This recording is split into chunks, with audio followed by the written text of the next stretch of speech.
नमस्कार, खबरों का पंचनामा देख रहे हैं आप। मैं हूं आपके साथ पूजा। हम लेकर आए हैं देश और दुनिया की 5 बड़ी खबरें, जिसपे चर्चा के लिए मेरे साथ स्टूडियो में मौजूद हैं कैपिटल टीवी के editor in chief doctor Manish Kumar. Doctor साहब, बहुत बहुत स्वागत है आपका। धन्यवाद। सबसे पहले नजर हेडलाइंस पर।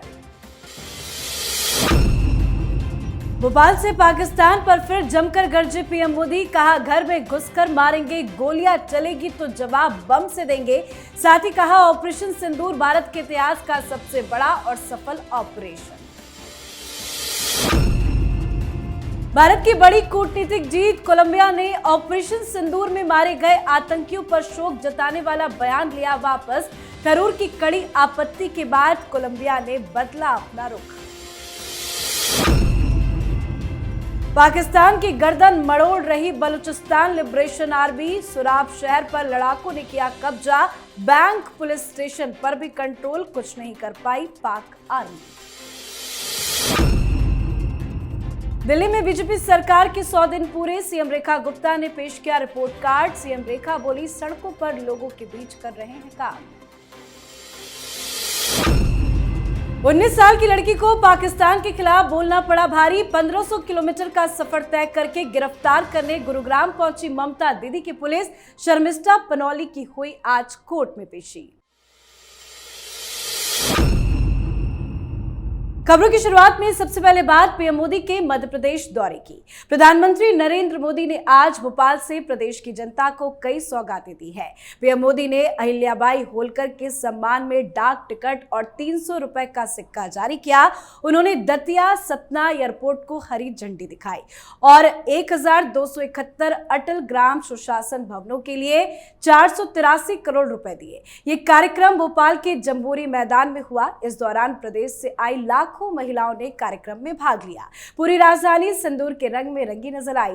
कार्यक्रम को संबोधित कर पीएम मोदी ने आज एक बार फिर पाकिस्तान को चेतावनी दी। पीएम ने कहा कि पहलगाम में आतंकियों ने केवल भारतीयों का खून ही नहीं बहाया, उन्होंने हमारी संस्कृति पर प्रहार करने की कोशिश की है। उन्होंने हमारे समाज को बांटने की कोशिश की है। आतंकवादियों ने भारत की नारी शक्ति को चुनौती दी है। ये चुनौती आतंकवादियों और उनके आकाओं के लिए काल बन गई है। ऑपरेशन सिंदूर आतंकवादियों के खिलाफ भारत के इतिहास का सबसे बड़ा और सफल ऑपरेशन है। जहां पाकिस्तान की सेना ने सोचा तक नहीं था, वहां आतंकी ठिकानों को हमारी सेना ने मिट्टी में मिला दिया। सिंदूर हमारी परंपरा का प्रतीक है। पीएम ने यह भी कहा कि अब घर में घुसकर भी मारेंगे और जो आतंकियों की मदद करेगा उसको भी इसकी भारी कीमत चुकानी पड़ेगी। भारत का एक एक नागरिक कह रहा है कि अगर तुम गोली चलाओगे तो मानकर चलो कि गोली का जवाब गोले से दिया जाएगा। ऐसा कोई दिन नहीं बीत रहा जिस दिन पीएम मोदी पाकिस्तान पर स्ट्राइक नहीं कर रहे। देखिए, प्रधानमंत्री का ये जो ऑपरेशन था सिंदूर, इसकी सबसे बड़ी बात क्या है? We have not lost any of our army man. हमले उधर से भी हुए, हमले हमने भी किया। सबसे बड़ी बात इस पूरे ऑपरेशन की ये है कि हमने उनके 100 से ज्यादा आर्मी, जिसे एलओसी के ऊपर या फिर जो हमारे जो बॉम्बार्डमेंट्स हुए एयर बेसिस के ऊपर, वहां हमने उनको मारा। हिंदुस्तान की तरफ से पाकिस्तानी फायरिंग से, पाकिस्तानी अटैक मिसाइल या ड्रोन से किसी की मौत हुई, ये अभी तक इस तरह की खबर नहीं आई। तो ये अपने आप में ऑपरेशन की सफलता का एक बहुत बड़ा बिंदु है। दूसरी चीज, ऑपरेशन सिंदूर अब तो ऐसा लग रहा है कि घर घर पहुंच गया। प्रधानमंत्री मोदी जहां जा रहे हैं फिर वही बात कह रहे हैं कि अभी ये जारी है। मतलब पाकिस्तान की अभी चिंता खत्म नहीं हुई है। पाकिस्तान को अभी सचेत रहना चाहिए कि अगर कोई गलती, कोई फिर से उस तरह का वाकया हिंदुस्तान में होता है तो हिंदुस्तान फिर से यही कार्रवाई करेगा। जी, तो भारत लगातार पाकिस्तान की पोल खोल रहा है और आतंकवाद पर घेरबंदी भी कर रहा है। इसी बीच भारत ने एक बार फिर अंतर्राष्ट्रीय मंच पर कूटनीतिक सूझबूझ का परिचय देते हुए बड़ी सफलता हासिल की है। कांग्रेस नेता शशि थरूर के नेतृत्व में कोलंबिया गए सर्वदलीय भारतीय संसदीय प्रतिनिधिमंडल ने वहां की सरकार और प्रमुख नेताओं से मुलाकात कर पाकिस्तान प्रायोजित आतंकवाद के खिलाफ भारत का पक्ष मजबूती से रखा। इसका नतीजा ये हुआ कि कोलंबिया ने अपने पहले दिए गए विवादित बयान को वापस ले लिया और भारत को खुलकर समर्थन देने की बात कही है। कोलंबिया की उप विदेश मंत्री ने भारत से मिले स्पष्टीकरण और तथ्यों के आधार पर बयान वापसी की पुष्टि भी की। उनके इस कदम को भारत ने एक सकारात्मक और संतुलित पहल बताया है। कितनी बड़ी कूटनीतिक जीत है ये भारत की। देखिए, बहुत बड़ी कूटनीतिक जीत है ये, ना सिर्फ पाकिस्तान के खिलाफ बल्कि चाइना के खिलाफ। कोलंबिया का इस तरह का जो बयान जो आया, उसके पीछे जो कारण बताए जा रहे हैं कि वो चाइनीज इन्फ्लुएंस की वजह से, ये जितने भी लैटिन अमेरिकन कंट्रीज हैं वहाँ पे वामपंथियों का थोड़ा ज़्यादा ही वायरस जो है वो असरदार है। और इसलिए जब इस तरह का बयान आया तो शशि थरूर साहब तो सीजन्ड डिप्लोमैट हैं और उन्होंने बताया कि ये बड़ा डिसअपॉइंटिंग है।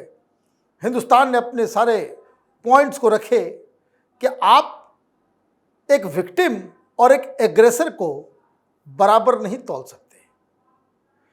पहलगाम की घटना और हिंदुस्तान ने जो हमला किया टेररिस्टों के ठिकानों के ऊपर, वो एक जैसा नहीं है। तो ये जो डिप्लोमेसी में एक आदत होती है चीजों को दोनों को बराबर, भाई जाने उधर भी गई जाने इधर भी गई, ये नहीं चलेगा।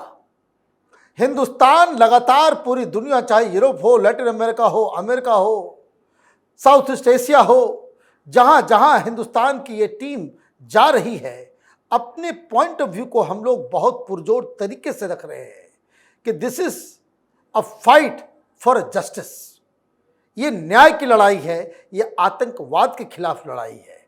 तो ये मुझे लग रहा है कि जो हिंदुस्तान की डिप्लोमेसी का परचम पूरी दुनिया में फहरा जा रहा है, वो इन जो सांसदों की जो टीम गई है उससे आगे ही बढ़ा है। जी, तो पाकिस्तान का असली चेहरा अब दुनिया के सामने आ रहा है। इसी बीच बड़ी खबर पाकिस्तान के बलूचिस्तान प्रांत के सुराब जिले से सामने आई है। बलूच लिबरेशन आर्मी ने बलूचिस्तान के महत्वपूर्ण शहर सुराब पर पूरा नियंत्रण कर लिया है। बीएलए के प्रवक्ता जयंत बलूच की ओर से जारी एक बयान में इसकी पुष्टि की गई है। बीएलए ने शहर में बैंक, स्टेशन और पुलिस स्टेशन समेत महत्वपूर्ण सरकारी प्रतिष्ठानों पर नियंत्रण कर लिया, जबकि मुख्य क्वेटा कराची राजमार्ग और सुराब गदर रोड पर भी जांच और गश्त जारी है। बीएलए की ओर से शहर पर पूरा नियंत्रण करने के बाद कई अधिकारियों को हिरासत में भी लिया गया, जबकि कुछ सरकारी वाहनों में आग लगा दी गई है। बीएलए कमांडरों का दावा है कि उसने शहर के सभी सरकारी संस्थानों को अपने कब्जे में ले लिया और कई जगहों से पाकिस्तानी सेना को खदेड़ दिया है। हालांकि घटना पर पाकिस्तान सरकार की ओर से अभी तक कोई आधिकारिक बयान जारी नहीं किया गया। एक बार फिर से बीएलए कहर बनकर उभर पड़ी है पाकिस्तान के लिए। देखिए, बीएलए अगर इस तरीके से 2-3 और शहरों के ऊपर अपना कब्जा कायम कर लेता है, तब तो आप ये समझिए कि बहुत बड़ी क्राइसिस होने वाली है। क्योंकि ये जो शहर है वो बड़ा ही स्ट्रेटेजिक लोकेशन है इसका। ये कलात के पास 60 किलोमीटर दूर है, ईरान के बॉर्डर पे है, अफगानिस्तान के बॉर्डर पे है ये। अब आप ये देखिए कि इन लोगों ने सिर्फ शहर के ऊपर कब्जा नहीं किया, बल्कि यहां आने वाली सड़कों के ऊपर भी पाबंदी लगा दी है। अंदर जितने भी पाकिस्तानी अधिकारी थे उनको नजरबंद कर लिया गया है। और सबसे बड़ी चीज, इसके लिए कोई बहुत बड़ी लड़ाई भी नहीं हुई। बीएलए के लोग शहर में गए, जनता उनके साथ खड़ी हो गई और कहा कि भाई भगाओ पाकिस्तानियों को।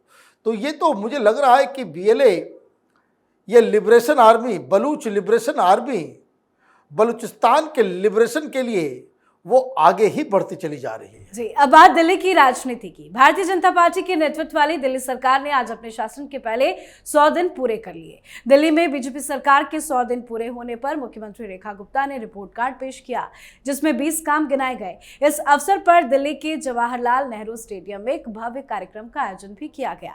कार्यक्रम में एक्टर अनुपम खेर के साथ बीते 100 दिनों को लेकर बातचीत हुई।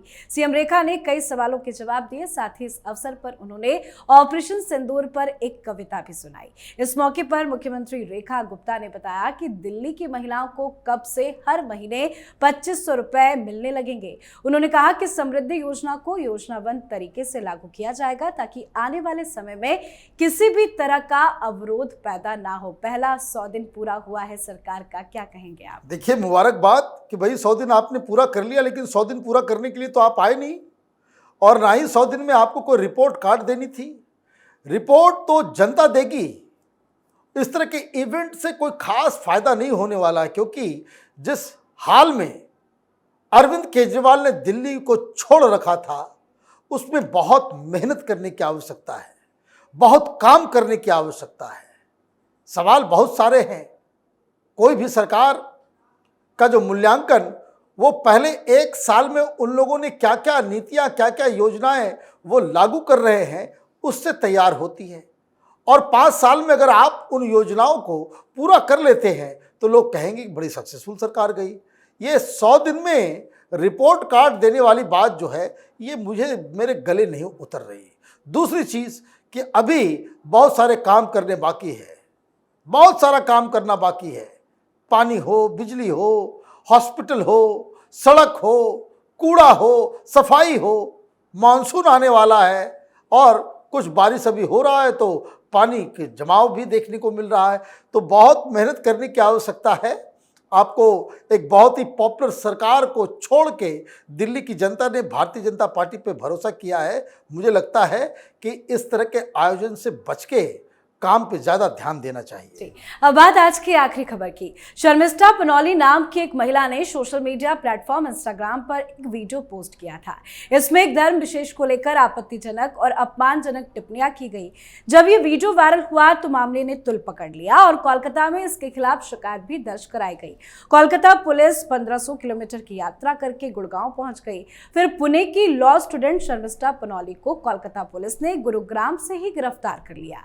ये कार्रवाई कोलकाता के गार्डन रिज थाने में दर्ज एफआईआर और कोर्ट से जारी गिरफ्तारी वारंट के आधार पर की गई। आज शर्मिष्ठा को कोलकाता के अलीपुर कोर्ट में पेश भी किया गया। शर्मिष्ठा पनौली ने वीडियो वायरल होने के बाद सोशल मीडिया पर बिना शर्त माफी भी मांग ली थी और विवादित वीडियो और संबंधित पोस्ट को हटा भी दिया था, लेकिन इसके बाद भी एक्शन लिया गया है। जिस तरह की तत्परता बंगाल पुलिस ने दिखाई है, किसी और मामले में क्यों नहीं नजर आता? ये सिर्फ बंगाल पुलिस की बात नहीं है, पूरे जुडिशरी, पूरा देश, पूरा सिस्टम, पूरी पुलिस, सबके मानसिकता की बात है। मैं नाम नहीं लूंगा, लेकिन एक वार में काम करने वाली एक पत्रकार, उसने ऐसे ही भगवान श्री कृष्ण का अपमान किया था। वो मैनेजर बताया था और क्या नहीं बता दिया। क्या हुआ उसको कोई गिरफ्तारी हुई, कुछ हुआ? कुछ नहीं हुआ।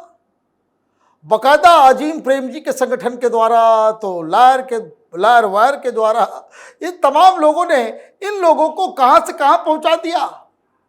जमात वाले उनके लिए एक बहुत बड़ी एक आइकन हो गई वो।